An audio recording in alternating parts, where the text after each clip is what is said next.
Magandang hapon po sa inyong lahat. Magandang hapon din po, Father. Sa ngalan ng Ama, ng Anak, at ng Espiritu Santo. Amen. Amen. Nabanggit ko sa inyo sa simula pa lamang ng misa na sa linggong ito ipinagdiriwang natin ang dakilang kapistahan ng Pentecostes. Ang Pentecostes, kung tutuusin, taon-taon ipinapaliwanag sa atin at napapakinggan natin.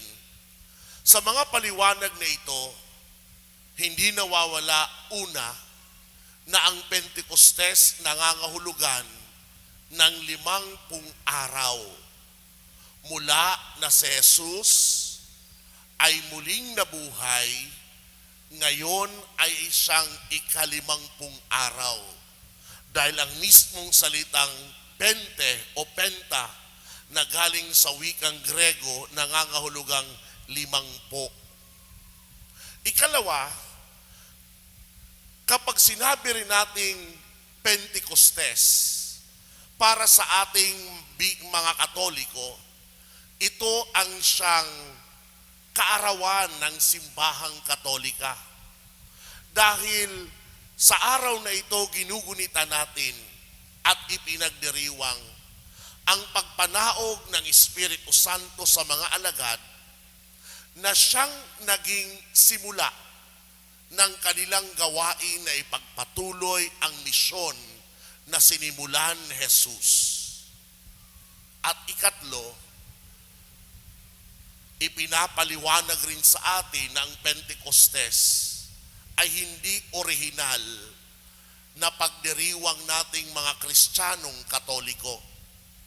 Ang Pentecostes, kung tutuusin, ay orihinal na pagdiriwang ng mga Hudyo na may kaugnayan rin sa 50 araw matapos ang kanilang tinatawag na kapistahan ng Paskwa.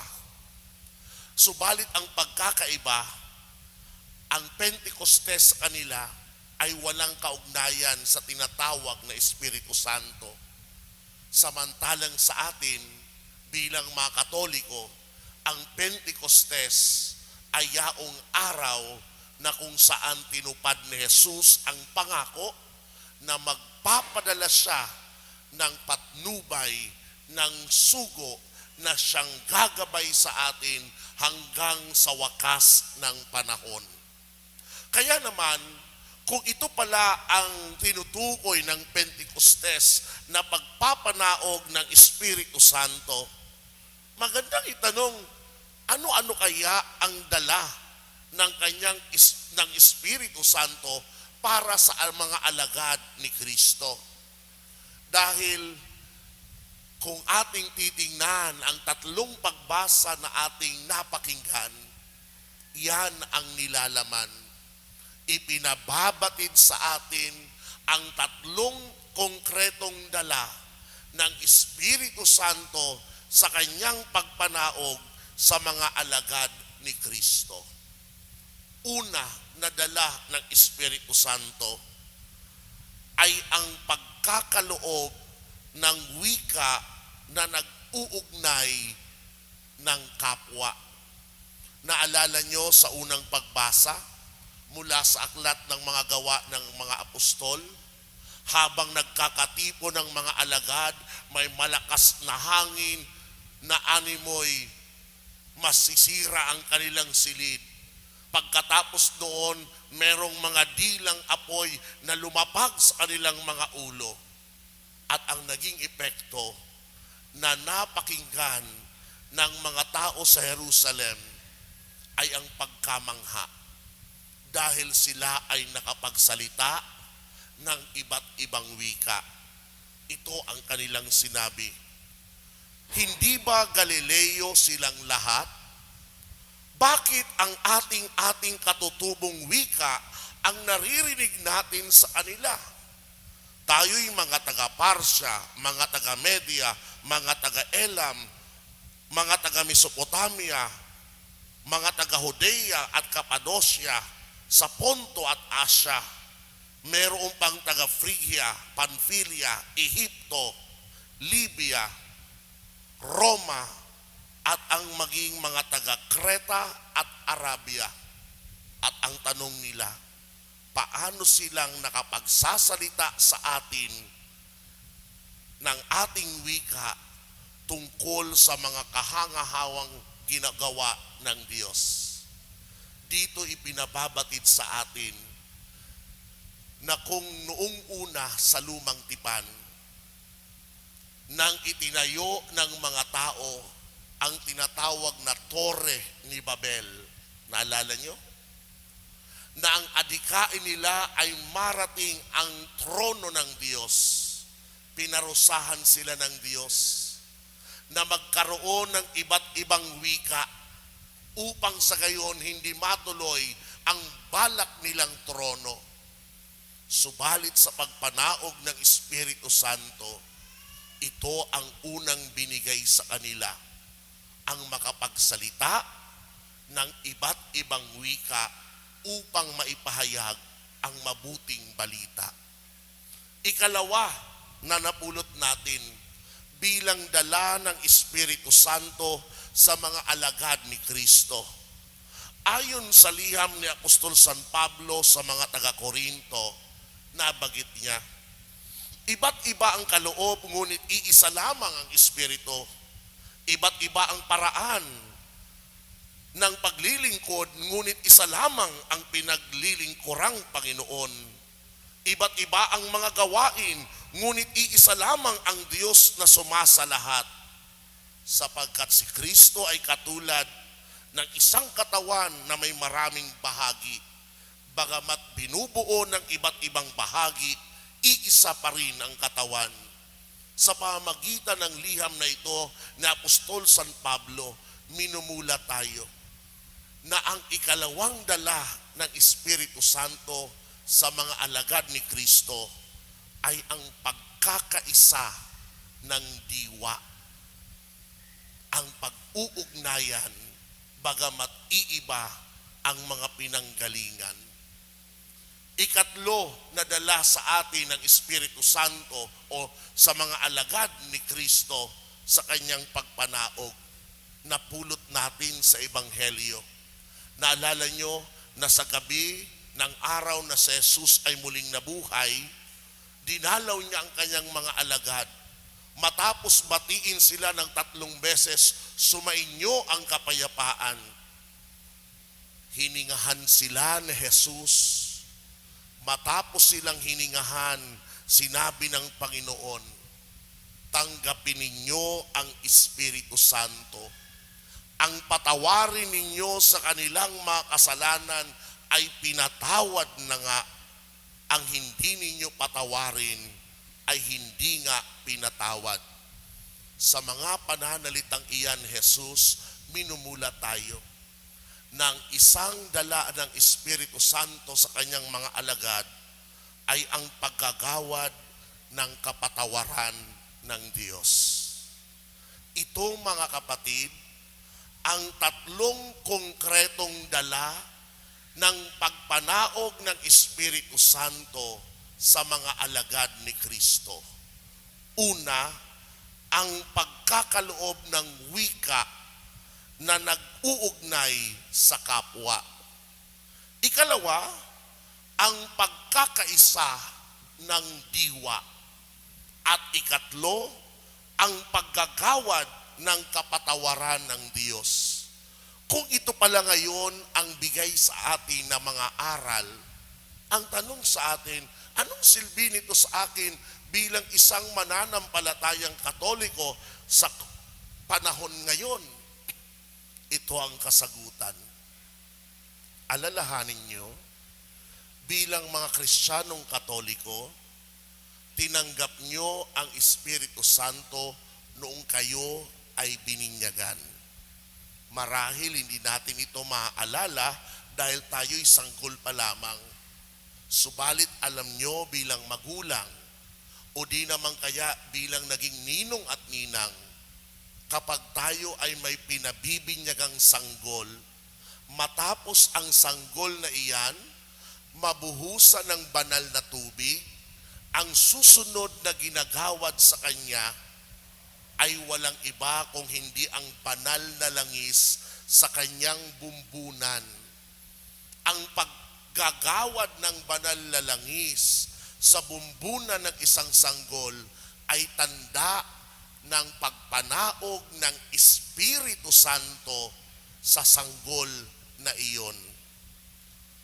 Ikalawa, hindi lang natin natanggap ang Espiritu Santo nung tayo bininyagan. Sa mga nakumpila na dito, maalala ninyo na mismong ang mahal na obispo nang muli nilagyan kayo ng banal na langis sa ating mga noo, ipinabatid muli sa atin ang paggagawad ng Espiritu Santo at ang mga kaloob niyang biyaya na ngayon pinapaalalahanan tayo. Kapag pala tayo ay bininyagan, kapag pala tayo ay kinumpilan, ang Espiritu Santo ay sumasa atin. Ang tanong lamang sa atin, nandagahari ba ang Espiritu sa atin? Buhay? Kung naghahari ito, ang mga aral na natanggap natin ngayon sa pagpanaog ng Espiritu Santo sa mga alagad ni Kristo ay dapat sumasa atin rin. Sa papanong paraan? Sabi, unang aral, pagkakaloob ng wika na nag-uugnay sa kapwa. Kung ang Espiritu Santo ay tunay na naghahari sa atin, ikaw na Kristiyanong Katoliko, kapag may mga kapwa tayo na nag-aaway-away, na hindi nagkakasundo, gamitin mo ang iyong pananalita upang ang pananalitang iyan ang mag-udyok sa kanila na magbalikan, na magpatawaran, na magkaroon ng pagkakaibigan. Hindi yaong alam mo nang nag-aaway ang kapwa natin, gagamitin mo pa ang pananalita mo para dagdagan ang apoy. Sinusulsulan pa natin na mas lalo silang mag-away. Kung yan ang ating ginagawa, patunay na ang Espiritu Santo hindi namumuhay sa atin. Dahil ang layunin ng Espiritu Santo, ang ating pananalita, gamitin natin na ang mga kapwa natin na hindi nagkakaroon ng pagkaunawa ay pagdugtungin natin, pagkaibigan natin, at ibalik natin sa dati nilang pagkakasundo. Ikalawa, kung ang Espiritu Santo ay nananahan sa atin, tayo mismo ay nagnanais ng pagkakaisa.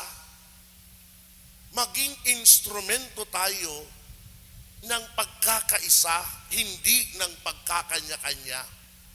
Hindi po ba nabibilang tayo sa isang sambayanan, sa isang pamayanan, sa isang lipunan, o sa isang bahagi ng isang samahan, bilang bahagi ng isang samahang iyan, ninanais ba natin ang pagkakaisa o pagkakanya-kanya?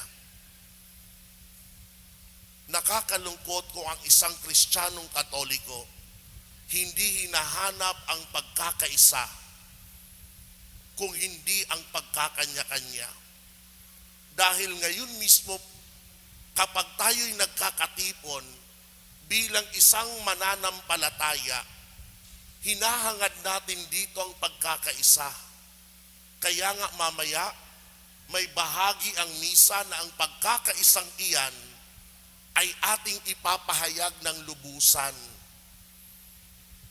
Yan ay mangyayari sa bahagi ng komunyon.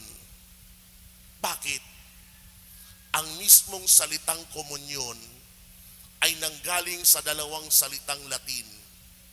Ang unang salita ay com, ibig sabihin meron. Sa Ingles, with.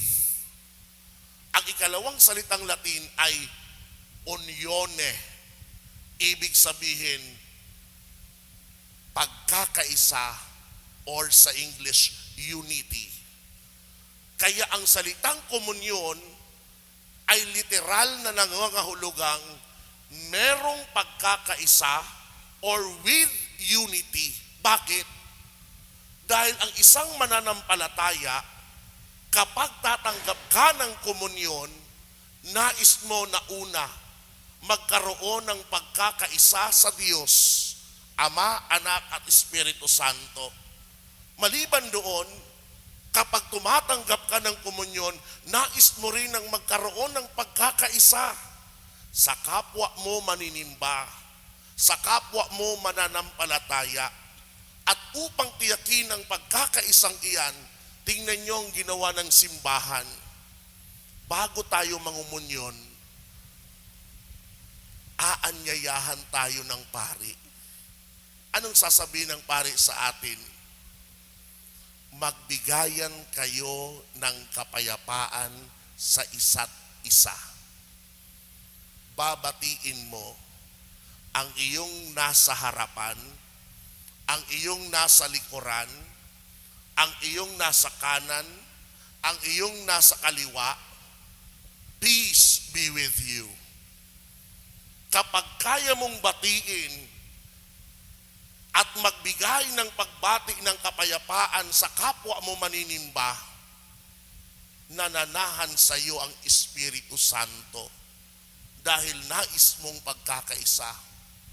Pero kung meron kang kagalit na kasama mong magsimba at hindi mo kayang batiin ng kapayapaan, wala ka ring karapatan na dumulog sa komunyon dahil sa galit na iyan na dala-dala mo habang nagsisimba. Ikatlo, napulot nating aral na ikatlong kaloob o dala ng Espiritu Santo sa kanyang pagpanaog sa mga alagad ni Kristo ay ang paggagawad ng kapatawaran ng Diyos. Mga kapatid, naranasan na natin na tumanggap ng kapatawaran mula sa Panginoon. Lalong-lalo na kung tayo ay nangumpisal.